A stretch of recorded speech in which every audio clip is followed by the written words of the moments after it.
আমার নবীজি সাল্লাল্লাহু আলাইহি ওয়াসাল্লাম মাঝে মাঝে সাহাবায়ে কেরামদের নিয়ে হাসি ঠাট্টা কৌতুক করতেন। নবীজির কলিজার টুকরা সাহাবী হযরতে উসাইদ ইবনে হুদাইর রাদিয়াল্লাহু তাআলা আনহু একদিন নিজে কতিপয় সাহাবীদেরকে নিয়ে একটা মজলিসে বসে তিনি ঠাট্টা বিদ্রুপাত্মকমূলক কিছু বক্তব্য পেশ করতেছিলেন, আলোচনা করতেছেন।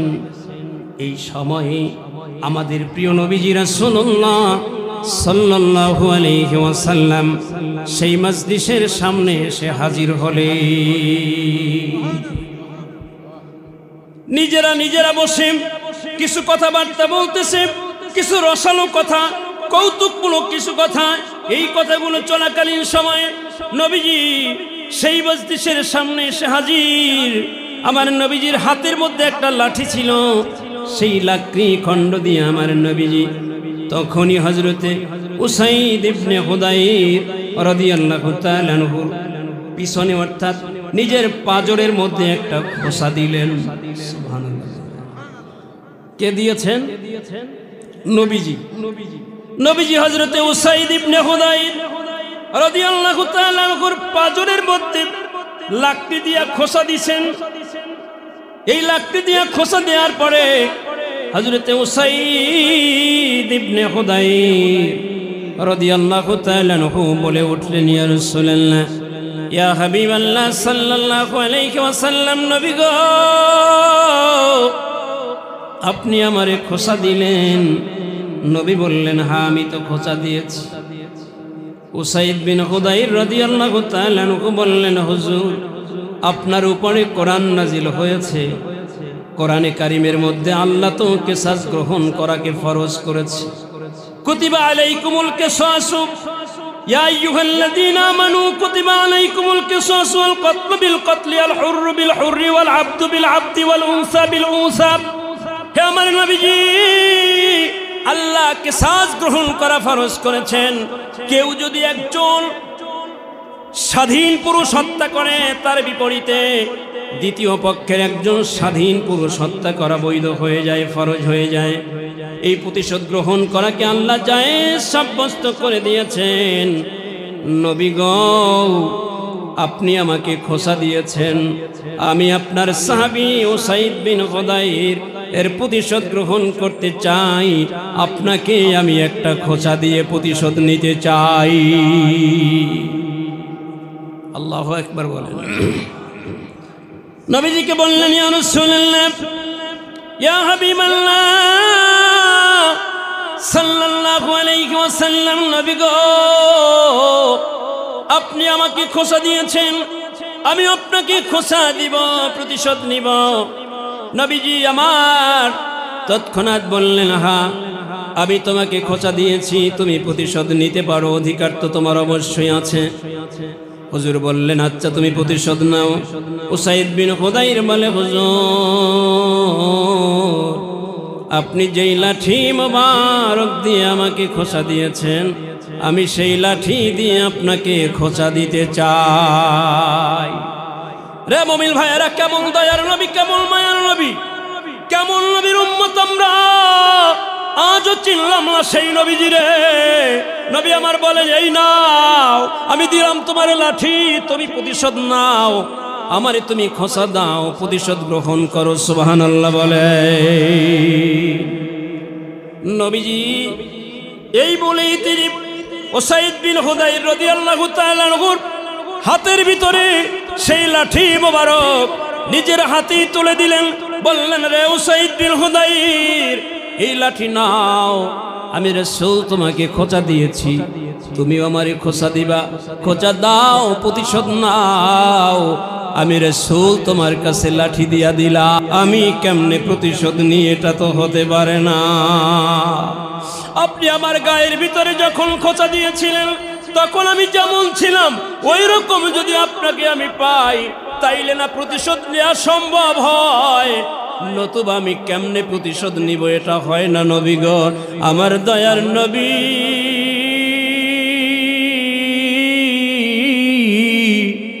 কেমন মায়ার নবী। নবীজি বলেন, রে উসাইদ বিন হুদাইর রে, আমি রাসূল যখন খোঁচা দিয়েছি তখন তোমার গায়ের মধ্যে জামা ছিল না, এখন তুমি আমার গায়ের জামা খোলাইবা, না খুললে প্রতিশোধ নিবা না। এই বলে আমার দয়ার নবী মায়ার নবী নিজের গায়ের জামাটা খুইলা দিলেন। নবীজি নিজের হাতেই নিজের জামা খোলা শুরু করলেন। এ মুমিন ভাইরা রে,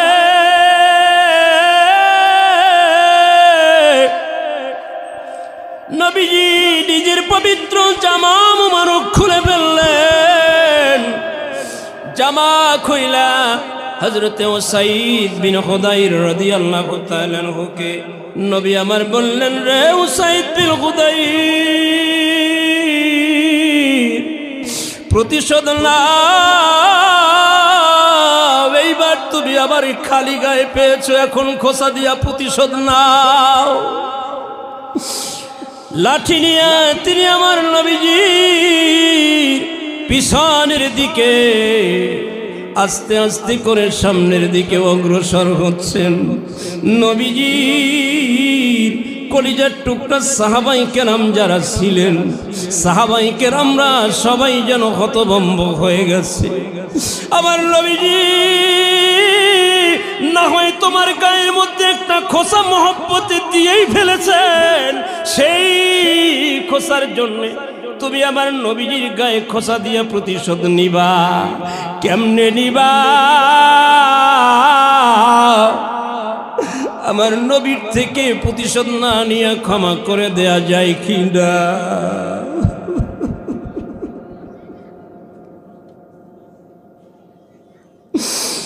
এ মুমিন ভাইরা,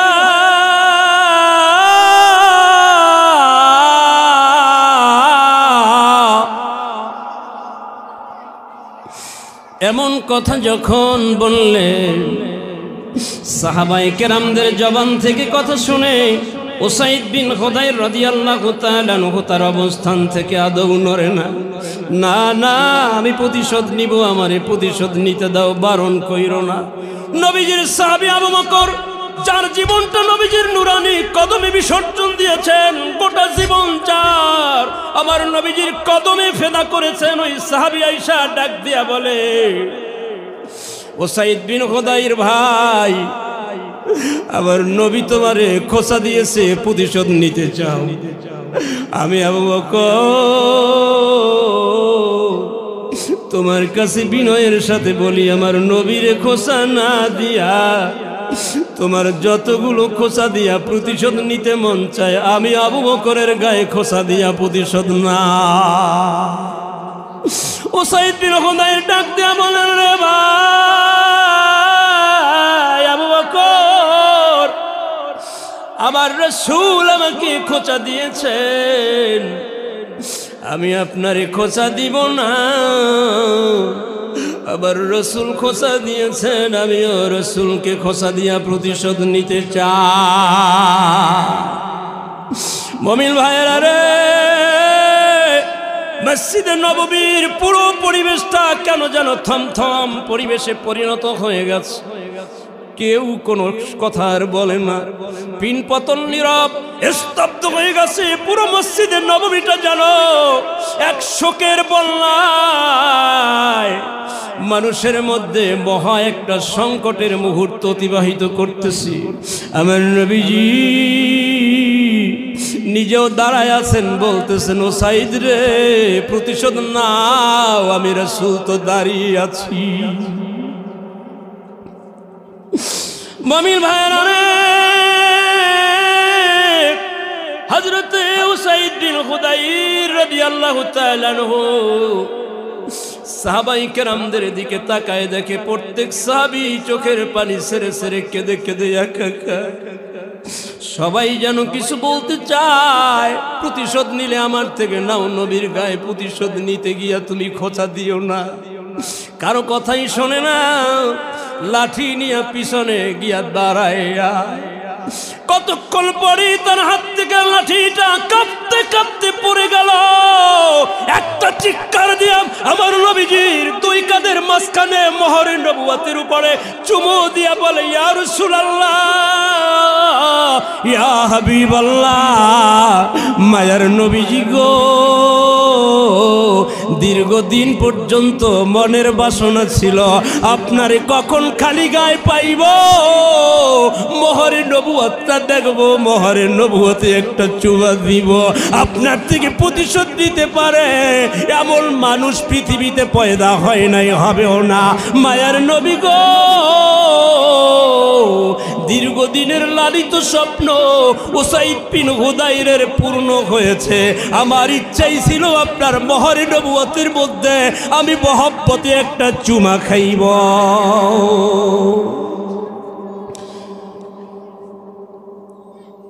এর নাম ভালোবাসা। এর নাম কি বলেন? নবীর প্রতি ভালোবাসা হতে হবে এরকম। যদি এইরকম সাহাবায়ে কেরামদের ন্যায় ভালোবাসা আমরা আমাদের হৃদয়ের মধ্যে স্থান দিতে পারি, তাহলে কিয়ামতের দিন নবীজি আমাদেরকে ছেড়ে জান্নাতে যাবেন, আমাদেরকে সাথে নিয়ে যাবেন, আমাদেরকে রেখে যাবেন না। হাজিরিন, আপনারা আসলে আশ্চর্য হবেন। আমি আন্তরিকভাবে ধন্যবাদ জানাচ্ছি আমার কলিজার টুকরা বড় ভাই আলহাজ হযরত মাওলানা হাসান মোল্লা সাহেবকে।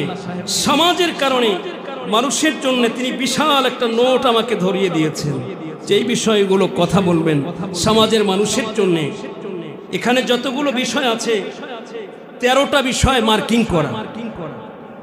একটা বিষয় যদি আধা ঘন্টা করে কথা বলি, তাহলে 13টা বিষয়ে কথা বললে কয় ঘন্টা লাগে বলেন? এটারও কম, এটা একদম কম। আধা ঘন্টা এক একটা বিষয়ের উপরে কথা বললে কমপক্ষে 6.5 ঘন্টা। আর আমরা আল্লাহর মেহেরবানি সিনা দরবারের গোলাম যারা, খাদেম যারা, 4.5-5 ঘন্টা আলোচনা করা আল্লাহর মেহেরবানি আমাদের জন্য খুব একটা কষ্টের না। বিভিন্ন জায়গায় আল্লাহ কথা বলায়, অনেক জায়গায় গিয়া দীর্ঘ রাত পর্যন্ত কথা বলা প্রয়োজন হয়, কথা বলি। তো এগুলোর অনেকটা আমাদের নিজেদের অভ্যাসও আছে, কিন্তু অনেক বিষয়ে এর মধ্যে সংক্ষিপ্ত 2-1টা কথা, যা একদম না বলে নয় এমন কিছু কথা বলে চেষ্টা করব আমার ভাইয়ের প্রতিটি বিষয়ের উপরে কমপক্ষে 1-2টা কথা অন্তত বলে, যাতে আমার ভাইয়ের এই আমানতের অন্তত খেয়ানত না হয়, এটার অন্তত আমানতদারিতা রক্ষা হয়। চেষ্টা করব ইনশাআল্লাহ। বলেন আমিন। আমার ভাই, তিনি আল্লাহ পাকের হামদ, নবীর প্রশংসা। আর একটা বিষয় আমার পূর্ববর্তী যিনি বক্তা ছিলেন, তার আলোচনার মাধ্যমে আমার মাথার থেকে একটা বোঝা কমে গেছে। সেটা কি? সেটা হলো আমার ভাই নবীজির শানে দরুদ শরীফের কিছু ফাজাইল আলোচনা করে গেছে, যে কারণে এখানে আমার কলিজার টুকরা ভাইয়ের যে দরুদ শরীফের আলোচনাটা, সেটা মনে হয় আমরা একটু এড়ায় গেলে কিছুটা ইনশাআল্লাহ এখানের সাথে সম্পৃক্ত থাকবে। আমার আলোচনা না করলেও এর থেকে বাদ পড়তেছে না, এজন্য দরুদ শরীফের আলোচনা। আর আল্লাহর মেহেরবানি আমি বহুত জায়গায় শুধু দরুদ শরীফের ফাজাইল দিয়ে আলোচনা করি, অন্য কোনো আলোচনার সেদিন করি না, শুধু দরুদ শরীফের আলোচনা। তার মধ্যে নবীজির প্রশংসা থাকে, কিন্তু দরুদ শরীফের উপরই দীর্ঘমেয়াদী আলোচনা, 2-2.5-3 ঘন্টার আলোচনা। ইউটিউবে আবার অনেক আলোচনা আছে যা শুধু দরুদ শরীফের উপরই আছে। তো যাই হোক ভাইরা, এরপরে আমার ভাই অত্যন্ত সুন্দর ভাবে লিখেছেন মাহফিলে বসার যে আদব আছে, প্রত্যেকটা কাজের আদব আছে। মসজিদের আদব হলো সামনের কাতার যদি ফাঁকা থাকে, সামনের কাতার ফাঁকা রেখে পিছনে 2টা সারি দিতে হবে, নাকি সামনের কাতারটা আগে পরিপূর্ণ করে এরপরে পিছনের কাতার যখন প্রয়োজন তখন পিছনের কাতারে বসতে হবে? কথা বলেন। মাহফিলের তো আদব আছে। আলহামদুলিল্লাহ বেশ কিছু মুরব্বী, একজন মুরব্বী উঠে আসছে, বুঝতে পারছে যে হুজুর এখন কি বলবে, বলার আগেই যে ইশারাই বুঝে ফেলছে। তো পিছনে যারা বসা আছেন, এটা আদব না। মাহফিলের আদব হলো যারা আগে আসছেন সামনের খালি জায়গা পূর্ণ করে এরপরে বসবেন, পরে যারা আসবে পিছন দিকের রাস্তা দিয়ে ঢুকে তারা মাঠের পিছনে বসবে, সামনের মানুষ সামনে থাকবে। আসছেন আগে, বসবেন পিছনে, এটা কেন? আপনি তো আসছেন আগে, আপনার অধিকার বেশি, আপনি সামনে বসার মানুষ, আপনি পিছনে থাকবেন কেন? আল্লাহ আমাদেরকে সামনের সারিতে, নামাজে, মাহফিলে, সব জায়গায় থাকার তৌফিক দান করুক, বলি আমিন। আচ্ছা শোন, আমার ভাইয়ের কথা অনুযায়ী নামাজ কয় ওয়াক্ত বলেন? সবাই বলেন। নামাজ কয় ওয়াক্ত? নামাজ ফরজ করছেন কে?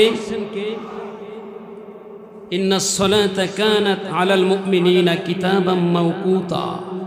আল্লাহর কোরআনে আল্লাহ বলছেন নিশ্চয়ই আমি যারা মুমিন তাদের জন্য নামাজকে অবশ্যকরণীয় করে দিয়েছি, এটা আদায় করতেই হবে, ফরজ। আর নবীজি বলছেন ইন্নাল্লাহা ফারাদা আলা ইবাদিহিল মুমিনিনা ফি কুল্লি ইয়াউমিন ওয়া লাইলাতিন খামসু সালাহ। সুবহানাল্লাহ। নিশ্চয়ই আল্লাহ তার প্রিয় মুমিন বান্দা যারা তাদের জন্য 5 ওয়াক্ত নামাজ ফরজ করেছেন। নামাজ কয় ওয়াক্ত? সবাই বলেন নামাজ কয় ওয়াক্ত? এখন নামাজ পড়বেন কাদের সাথে? আল্লাহ বলছেন আকিমুস সালাতা ওয়া আতুস যাকাতা ওয়ারকাউ মা'আর রাকিন। যারা রুকুকারী সিজদাকারী মসজিদে নামাজ আদায় করে নামাজীদের সাথে, তার মানে জামাত বন্দী হয়। সুবহানাল্লাহ বলেন। আল্লাহ বলেছেন ওয়াকিমুস সালাতা ওয়া আতুস যাকাতা, তোমরা নামাজ আদায় করো, যাকাত দাও, ওয়ারকাউ আর রুকু করো, মা'আর রাকিন, যারা রুকু করে তার মানে যারা জামাতে নামাজ পড়ে, তোমরাও গিয়া ওই জামাতীদের সাথে জামাতে শামিল হয়ে নামাজ আদায় করো। সুবহানাল্লাহ বলেন। এখন এই নামাজ এর বিষয় নিয়ে যদি কথা বলি, বুঝতে পারছেন তো নামাজের একটা বিষয় এমন গুরুত্বপূর্ণ বিষয়, আলোচনা করতে 2-2.5 ঘন্টা প্রয়োজন। যাকাত, এটা না হয় বুঝাইলাম সংক্ষেপে যে যাকাত যাদের মালিকে নেসাব যারা তারা যাকাত দিবে শতকরা 2.5 টাকা হারে, এ বিষয়ে না হয় শেষ করে দিলাম। এরপরে আমার ভাই হজের কথাও বলছেন। হজ কি আল্লাহর পক্ষ থেকে ফরজ কিনা বলেন? ওয়াআযিন ফিন নাসি বিল হজ্জি ইয়াতুকা রিজালান ওয়া আলা কুল্লি দামিরি ইয়াতিনা মিন কুল্লি ফাজ্জিন আমিক। এটা আল্লাহর কথা। আমার আল্লাহ রাব্বুল আলামিন চমৎকার ভাষায় বলেছেন ওয়ালিল্লাহি আলান নাসি হিজ্জুল বাইতি মান ইসতাতাআ ইলাইহি সাবিলা। হজে আসার সামর্থ্য যাদের আছে, আবার ফিরে যাওয়ার সামর্থ্য যাদের আছে, মাঝখানে ছেলে মেয়ে মা বাবা স্ত্রী পরিবারভুক্ত যারা, তার অধীনস্থ যারা, তাদের খাবার ভরণ পোষণের দায়িত্ব বহন করতে পারে এমন প্রত্যেক ব্যক্তিদের জন্য হজ করা ফরজ। সুবহানাল্লাহ বলেন। এটা কার কথা? এটা আল্লাহর কথা, নবীর কথা, এটা আল্লাহর কথা। আর নবীজি বলছেন হজ এটা এমন একটা বিষয়, সেটা হলো আল হাজ্জু আল আরাফা। হজ হলো আরাফায় অবস্থান করা। হজ করতে গেলেন, মিনায় থাকলেন, মুজদালিফায় ছিলেন, আরাফার দিন অনুপস্থিত, আরাফায় যেতে পারেন নাই, তাহলে আপনার হজ হবে? তাহলে হজ হবে? বলেন হজ হবে? আল হাজ্জু আল আরাফা, হজ হলো আরাফায় অবস্থান। কলিজার টুকরা আমার পিতৃতুল্য আজকে মাহফিলের প্রধান অতিথি, তিনি চলে যাচ্ছেন, দোয়া করি আল্লাহ যেন তাকে অফুরন্ত হায়াতে তৈয়বা দান করেন, বলেন আমিন। মুআজ্জাজ হাজিরিন, তো আল্লাহ হজ ফরজ করছেন। আল্লাহ হজ ফরজ করে এই পবিত্র হজ ফরজ করার পরই আল্লাহ বললেন ইব্রাহিম আলাইহিস সালামকে ওয়াআযিন ফিন নাসি বিল হজ্জি ইয়াতুকা রিজালান ওয়া আলা কুল্লি দামিরি ইয়াতিনা মিন কুল্লি ফাজ্জিন আমিক। খলিল আমার, বন্ধু আমার, আপনি মানুষদেরকে হজের জন্য দাওয়াত দেন। এই যে মাইকিং হয়েছে মাহফিলের জন্য, বলেন মাহফিলের জন্য মাইকিং করছেন না, লোকজন আসার জন্য কাবা শরীফ নির্মাণ করছেন বাপ বেটা 2 জন মিলে। সুবহানাল্লাহ বলেন। ইব্রাহিম নবী এবং হযরত ইসমাইল আলাইহিস সালাম 2 নবী, বাবা এবং ছেলে 2 জন মিলে কাবা নির্মাণ করলেন। কাবা শরীফ নির্মাণের কাজ শেষ, লম্বা ইতিহাস, এদিকে গেলে তো আরো কমপক্ষে 1.5 ঘন্টা, বলাই যাবে না। কাবা শরীফ নির্মাণ করলেন। আল্লাহ বললেন ওয়াআযিন ফিন নাসি বিল হজ্জি ইয়াতুকা রিজালান ওয়া আলা কুল্লি দামিরি ইয়াতিনা মিন কুল্লি ফাজ্জিন আমিক। খলিল আমার, আপনি মানুষদেরকে ওয়াআযিন, আযান দেন, আহ্বান করেন, আসতে বলেন, এখানে এসে কাবার তাওয়াফ করতে। সুবহানাল্লাহ। ইব্রাহিম আলাইহিস সালাম বললেন আল্লাহ আপনি আমারে ওয়াজ করতে বলছেন, ফিল্ডে কোনো লোক নাই, কাবা চত্বর খালি, কার সামনে ওয়াজ করব? সুবহানাল্লাহ বলেন। আল্লাহ ওয়াজ করব, লোক তো দরকার। এই জন্য আমার প্রিয় ভাইদেরকে আহ্বান করতেছি, যারা মাহফিলের নামে বাড়ি থেকে চলে এসেছেন ময়দানে চলে আসেন। ওয়াজ করতে লোক লাগে, এই কথাটা ইব্রাহিম নবী আল্লাহকে বলেছিলেন প্রথম। সুবহানাল্লাহ বলেন। আল্লাহ ওয়াজ করতে বলতেছেন, লোক কই? লোক না হলে ওয়াজ হয় না। সুবহানাল্লাহ বলেন। আল্লাহ বললেন আপনি ওয়াজ করেন, ওয়াজ করেন। এই ওয়াজ মানুষের কানে পৌঁছায় দেওয়ার দায়িত্ব আমি আল্লাহ। সুবহানাল্লাহ বলেন। এই জন্য তিনি আবু কুবাইস পাহাড়ের উপরে আবু কুবাইস পাহাড়ের চূড়ায় ওঠে তিনি ডাক দিলেন, ইয়া আইয়ুহান নাসু ক্বাদ ফারাদাল্লাহু আলাইকুমুল হাজ্জা ফাহাজ্জু। ওহে ঈমানদার বান্দাগণ, আল্লাহ তোমাদের জন্য হজ ফরজ করেছেন, অতএব তোমরা সকলে হজ আদায় করতে আসো। সুবহানাল্লাহ। হজ ফরজ করেছেন কে? বলেন সবাইকে। এ ভাইরা, কাবা শরীফ নির্মাণ হয়ে গেল। কাবা শরীফ নির্মাণের পরে সাইয়েদনা হযরতে ইব্রাহিম আলাইহিস সালাম আল্লাহ রাব্বুল আলামিনের কাছে হাত উঠায় দোয়া করা শুরু করলেন। আল্লাহ, আমি বুড়ো মানুষ, আমার ভাইজান চলে যাচ্ছে, দোয়া চেয়েছেন আল্লাহ যেন তাকে হায়াতে বরকত দেন, পারিবারিক সমস্ত বিষয়ের উপরে আল্লাহ অফুরন্ত রহমত নাজিল করেন। বলেন আমিন।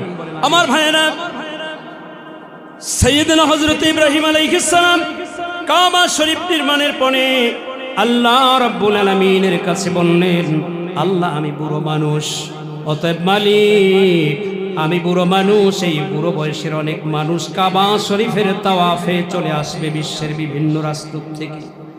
আপনি আমাকে দিয়া বলাইছেন, ওয়াজিল ফিল নাস বিল হজ্জি ইয়াতুকা রিজালান ওয়া আলা কুল্লি দামিরিন ইয়াতিনা মিন কুল্লি ফাজ্জিন আমিক।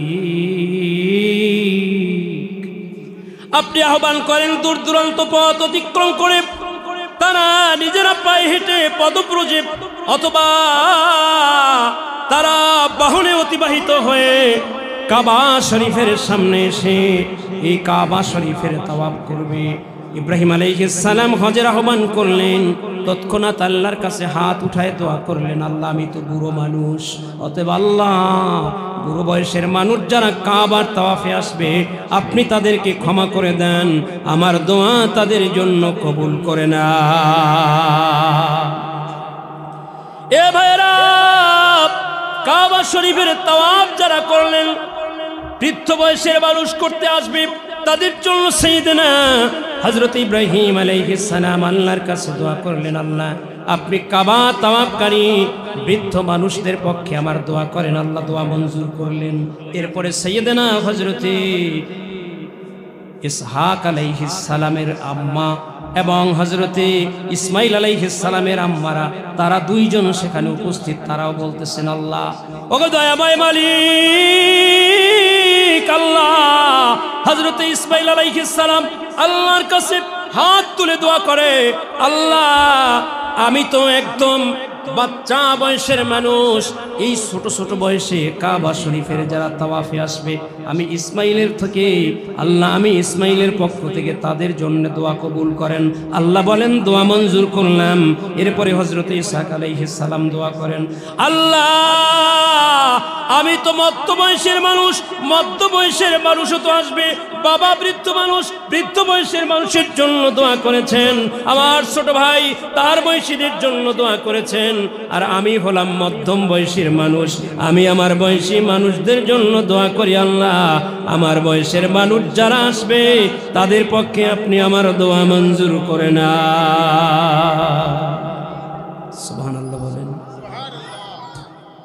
বৃদ্ধ, বাচ্চা, মধ্যম বয়সের মানুষ, তিন শ্রেণীর মানুষের জন্য দোয়া করলেন আল্লাহ পাকের তিনজন নবী, হযরত ইব্রাহিম আলাইহিস সালাম এবং তার দুই পুত্র সন্তান। সুবহানাল্লাহ বলেন। এখন সেখানে তার দুইজন স্ত্রী বসা, মনে মনে চিন্তা করেন, আমার স্বামী দোয়া করছে, আমাদের স্বামী দোয়া করেছেন, দুই সন্তানও দোয়া করছে, আমরা দুইজন বাকি থাকবো কেন? আমরাও দোয়া করি। সুবহানাল্লাহ বলেন। মা হাজেরা আলাইহাস সালাম তিনি তৎক্ষণাৎ আল্লাহর কাছে দোয়া করা শুরু করলেন, আল্লাহ আমি তো একজন দাসী, আল্লাহ গোটা পৃথিবীর থেকে যারা দাস দাসী আসবে কাবা শরীফে এসে তাওয়াফ করবে তাদের পক্ষে আমার দোয়াগুলো মঞ্জুর করে। সুবহানাল্লাহ বলেন।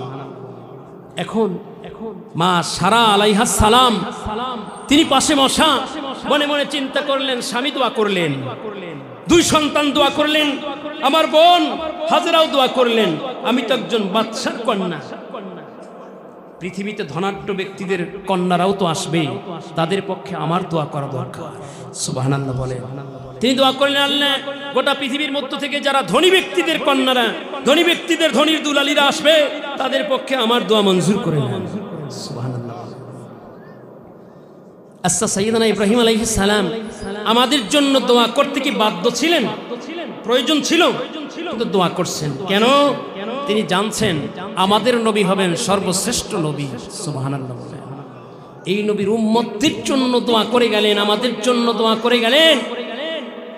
সাইয়েদনা ইব্রাহিম আলাইহিস সালাম তার স্ত্রী দয়, তার সন্তান দয়ের দোয়া আল্লাহ এতটাই পছন্দ করলেন, এত ভালো লাগলো আল্লাহর কাছে, যেই জন্য আল্লাহ তাদের দোয়া করার বিধানটা নামাজের মধ্যে আমাদের জন্য ওয়াজিব করে দিলেন। আমরা নামাজের মধ্যে একটা দরুদ শরীফ পড়ি, আছে না নামাজে? বলেন আছে না? কি বলেন দরুদের নাম? দরুদে ইব্রাহিম। এটার কারণ কি? এই দরুদ শরীফের মধ্যে ইব্রাহিম আলাইহিস সালাম এবং তার সন্তান পরিবারের জন্য দোয়া আছে। আল্লাহুম্মা সাল্লি আলা সাইয়্যিদিনা মুহাম্মাদি ওয়া আলা আলি সাইয়্যিদিনা মুহাম্মাদিন কামা সাল্লাইতা আলা সাইয়্যিদিনা ইব্রাহিম ওয়া আলা আলি সাইয়্যিদিনা ইব্রাহিম ইন্নাকা হামিদুম মাজিদ। আচ্ছা বলেন, নাম থাকার কারণে যদি দরুদের নাম দরুদে ইব্রাহিম হয়, তাইলে দরুদের প্রথম দিকে নাম উচ্চারণ করেছি আমাদের নবীজির, আল্লাহুম্মা সাল্লি আলা সাইয়্যিদিনা মুহাম্মদ ওয়া আলা আলি সাইয়্যিদিনা মুহাম্মদ। ইব্রাহিম নবী এই পর্যন্ত আছে।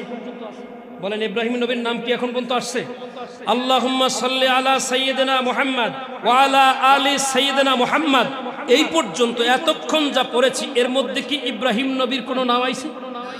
আই নাই। তাহলে নাম থাকার কারণে যদি দরুদ শরীফের নামকরণ দরুদে ইব্রাহিম হয়, এরপর থেকে ইব্রাহিম নবী এবং তার পরিবারের জন্য দোয়ার বাক্যগুলো, তাহলে নামের কারণে যদি দরুদের নাম দরুদে ইব্রাহিম হয়, তাহলে নামকরণ আমার নবীর নাম আগে, ইব্রাহিম নবীর নাম পরে, তাহলে এটার নাম হওয়া উচিত ছিল দরুদে মুহাম্মদ।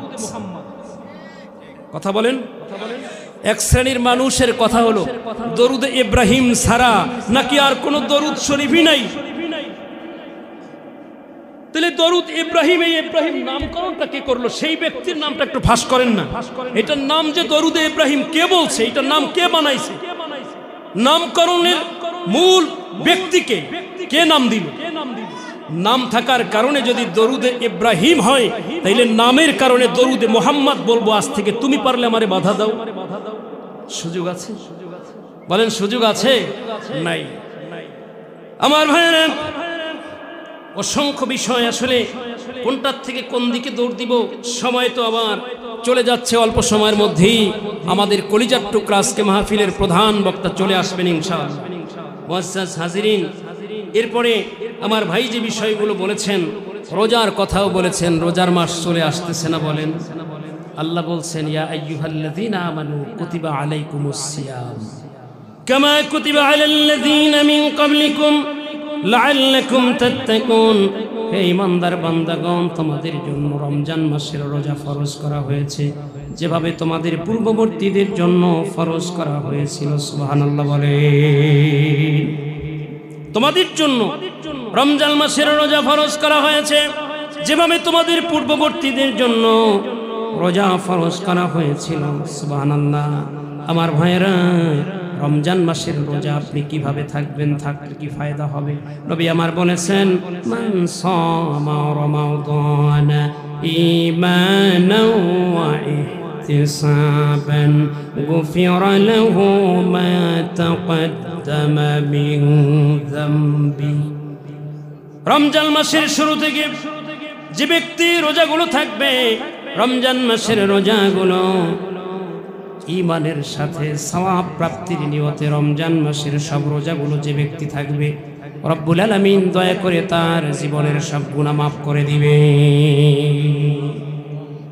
ভাইয়েরা আমার, বন্ধুরা আমার, আমাদের কলিজার টুকরা প্রিয় নবী মুহাম্মদুর রাসূলুল্লাহ সাল্লাল্লাহু আলাইহি ওয়াসাল্লাম মসজিদে নববীতে আলোচনা করতেছিলেন, কুল্লু আমাল ইবনে আদম ইউদাফুল হাসানাতু বিআশরি আমসালিহা ইলা 700 দি'ফিন।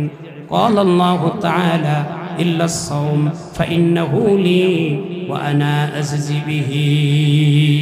হুজুর আলোচনা করতেছেন বনি আদমের প্রত্যেকটা নেক আমলকে আল্লাহ রাব্বুল আলামিন 10 থেকে 700 গুণ পর্যন্ত বৃদ্ধি করে দেন। আল্লাহ বললেন ইল্লা সাওম, বন্ধুগো আপনি আলোচনা করেছেন, আলোচনাটা এই পর্যন্তই বন্ধ রাখেন, এই আলোচনাটা আর সামনে বাড়বেন না। 10 থেকে 700 গুণ পর্যন্ত এই যে সওয়াবের আধিক্যতা আপনি বর্ণনা করেছেন, এটা রমজান মাস ছাড়া বাকি 11 মাসের আলোচনা। এটা রমজানের ফাজাইল না, রোজার প্রতিদান না। কারণ হলো ইল্লাস সাওম, রোজা ছাড়া ফাইন্নাহু লি, রোজা হলো আমার জন্য, ওয়া আনা আজজি বিহি, আর রোজার প্রতিদান আমি আল্লাহ বান্দাকে নিজের হাতে আল্লাহ নিজে দিব। কতটুকু দিব? যতটুকু প্রয়োজন হবে আমি আল্লাহ রাব্বুল আলামিন আমার বান্দাদেরকে ততটুকুই নেকি দিয়া হাসরের দিন তাদেরকে জান্নাতে নিয়ে যাব। আরো জোরে বলেন সুবহানাল্লাহ। আপনারা কি দেখতেছেন এদিকে সেদিকে তাকায়? এটা রাস্তা দিয়ে মানুষ আসা যাওয়া করবে, তাদের দিকে দৃষ্টিপাত করেন কেন? যাদের প্রয়োজন তারা আসবে, যাদের প্রয়োজনে তারা যাবে, সেদিকে আপনারা তাকায় থাকতেছেন, এদিকে তাকান। ভাইয়েরা আমার, এরপরে আসেন রমজান মাস। 1 মাস আপনি রোজা থাকতে বাধ্য, আমরা 1 মাস রোজা পালন করব। কথা বলেন ঠিক কিনা? থাকবেন না রোজার মাসে? রোজা আসলে নুজহাতুল বাসাতিন কিতাবের মধ্যে এসেছে, রমজান মাসে মুসলমানরা দিনের বেলায় না খেয়ে আমরা রোজা রাখি। হুকুমটা কার বলেন? আমরা ভোর রাত্রে সেহরি খাই। সেহরি খাওয়াটা আল্লাহর পক্ষ থেকে আমাদের জন্য একটা সুসংবাদ, মেসেজ। রমজান মাসে রোজায় যাতে আমরা সুস্থ থাকি, এজন্য ভোর রাত্রে সেহরি খাওয়ার জন্য আল্লাহ বিধান করেছেন। নবীজি বলেছেন তাসাহহারু ফাইন্না ফিস সুহুরি বারাকা, সেহরির খাবার খাও, কারণ সেহরির খাবারের মধ্যে তোমাদের জন্য বরকত রয়েছে। সুবহানাল্লাহ, খুব বরকতের খাবার, যত পারেন খাবেন, কোনো সমস্যা নেই। নবী আমার বলেন সেহরির খাবার খাও, এতে বরকত আছে। এই খাবার আপনি খাইলেন, এই খাবার গ্রহণ করলেন, এরপরে রোজা থাকলেন, সারাদিন সূর্য পশ্চিম আকাশে ঢলে পড়ার আগ পর্যন্ত আর কোনো খাবার খাওয়া যাবে। বাসায় ইফতারি তৈরি করেন। নবীজি বলছেন আজান হয়েছে, সময় হয়েছে, তাড়াতাড়ি করে তোমরা ইফতার গ্রহণ করে নাও। সুবহানাল্লাহ বলেন। সেখানে আর বিলম্ব চলবে না। আজান হয়েছে, মুয়াজ্জিন ঠিক টাইমে দিল কিনা, আরো 2 মিনিট বাকি আছে কিনা, এই চিন্তা করার কোনো প্রয়োজন নেই। আজান হয়েছে, আপনিও জানেন টাইম আজকে কয়টায়, আপনি সেই টাইম হয়ে যাবে, সাথে সাথে আপনার খাবার আপনি গ্রহণ করবেন, এর মধ্যে বরকত। সুবহানাল্লাহ। ভাইয়ের আমার, নুজহাতুল বাসাতিল কিতাবের মধ্যে এসেছে, একজন হিন্দু ব্যক্তির ছেলে বিকেল বেলা আসরের নামাজের পরে মুসলমানগণ বাজারে গিয়েছে ইফতার কিনতে। চপ, পেঁয়াজু, বেগুনি, অন্যান্য ইফতার সামগ্রীগুলো, খেজুর সহ বাজারে কিনতে গিয়েছে। বাজার থেকে কিনতেছে, বিভিন্ন দোকানদারের সামনে গিয়ে দাঁড়ানো, সিরিয়াল দিয়ে লাইনে।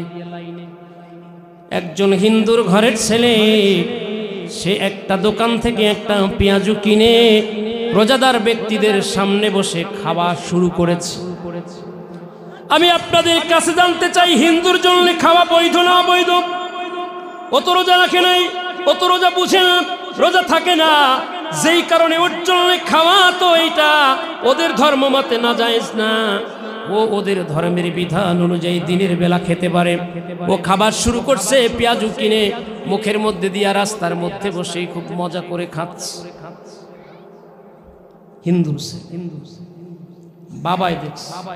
কে দেখছে? হিন্দু ছেলের বাবা। বাবাই দেখা বিষয়টা মানতে পারে না। মুসলমান সারাদিন না খেয়ে রোজা রাখে, আমার ছেলেটা কত বড় বেয়াদব, মুসলমানদের রোজার ইজ্জত করলো না, মুসলমানদেরকে ইজ্জত দিল না, এটা বাবা মানতে পারতেছে না।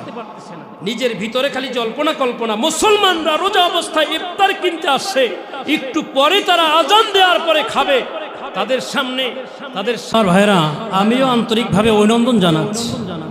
আজকে একটা ভিন্ন যোগ্যতা হলো আমার, কর্তৃপক্ষকেও আন্তরিক মোবারকবাদ জানাচ্ছি। খাজা গরিবে নওয়াজ, তার যে ভক্ত অনুরক্ত, তারা মাহফিলে আসছে মিছিল নিয়া, আলহামদুলিল্লাহ। এটা একটা অধিক আন্তরিকতার বহিঃপ্রকাশ, মহব্বত ভালোবাসার বহিঃপ্রকাশ। কথা বলেন ঠিক কিনা? আল্লাহ এই সমস্ত ভাইদেরকে দিনের এক একজন দায়ী হিসেবে কবুল করুক, বলেন আমিন। মুআজ্জাজ হাজিরিন, আমি আবারও বলি, আমরা নবীকে ভালোবাসি আমাদের জীবনের চেয়ে বেশি। কে কে এই কথাটার সাথে একমত? নারায়ে তাকবীর।